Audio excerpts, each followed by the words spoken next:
here come in the rituals. If we had to remember what happened in COVID, I mean, one of the things probably people remember is the concern that they had because they couldn't go to church. And you start asking yourself, but why did people bother so much? That there was a lot of anxiety from a number of people because they couldn't go to church. And why was that? Because I think people felt that there's a routine. You are going, because at the end of the day, if you believe in God, you can sort of in a way create, in those circumstances, create your own church if you want, your own private space, your own prayer space within your house. Yeah. Where, yeah.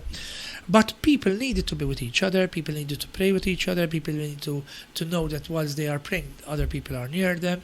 They had the routine. They had the time of the mass. Because rituals are fundamental.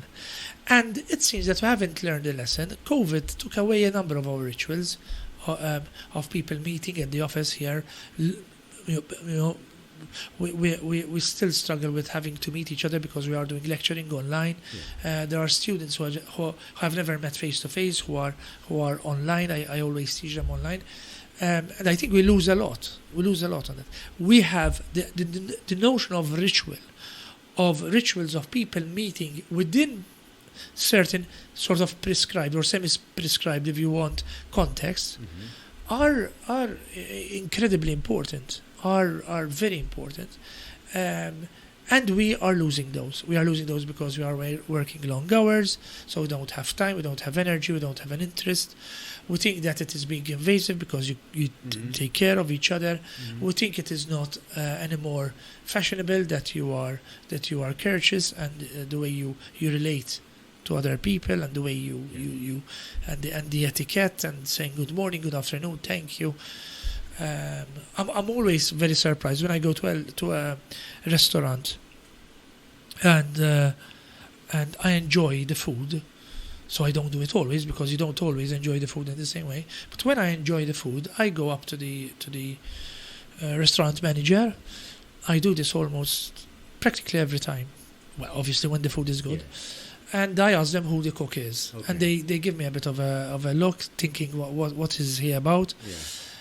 They tell me I would like to talk to him, and they give me even more that strange look, thinking that I'm going to have a go at him, and I just go and tell him, listen, I've took I've ordered these I don't know, gnocchi, or I've ordered this pasta, or I've ordered this pizza, and it was like fantastic. You've really I really enjoyed eating it. Thank you very much, and I just leave.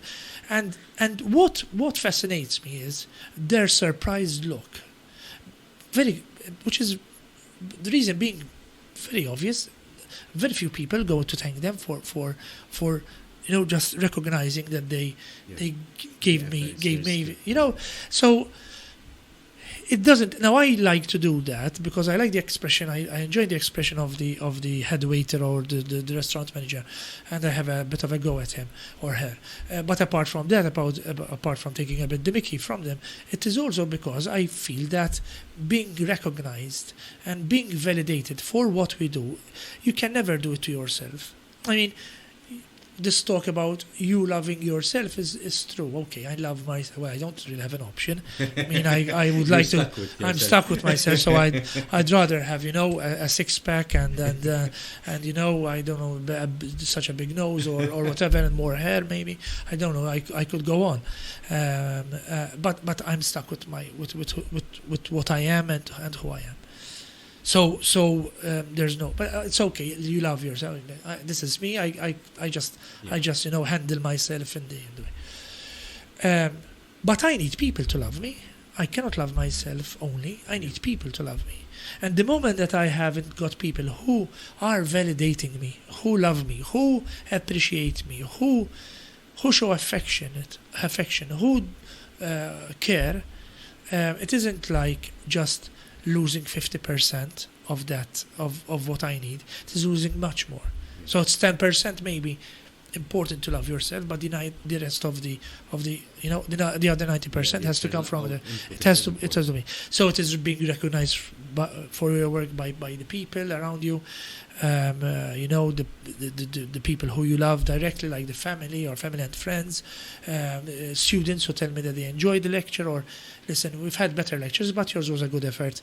These little things that are extremely important. So recognition is fundamental.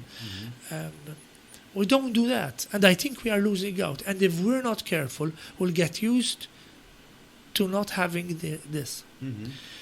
There was a very interesting series by Netflix, Afterlife, of the stand-up comedian. Gary. I forgot the name. Okay, but we know. I know, and I watched the series. I remember Afterlife, yes, and I think what he seemed to struggle with is the fact that people were unable to connect with him. Yes. So it wasn't not being surrounded with people or people not any. I mean, apart from that old lady who used to be at the cemetery as well. With whom he did form a connection. With whom he did form a connection. But it was the connections were very scarce, very, very, very. So yes, and I think. I mean, bereavement is very complex, as we all know, but I think the biggest challenge he had there is that there was no connection apart from his dog, which I can identify with, and obviously this old lady. And I'm trying to connect the dots with what you were saying about the bartering thing. Good luck. I think I've read somewhere.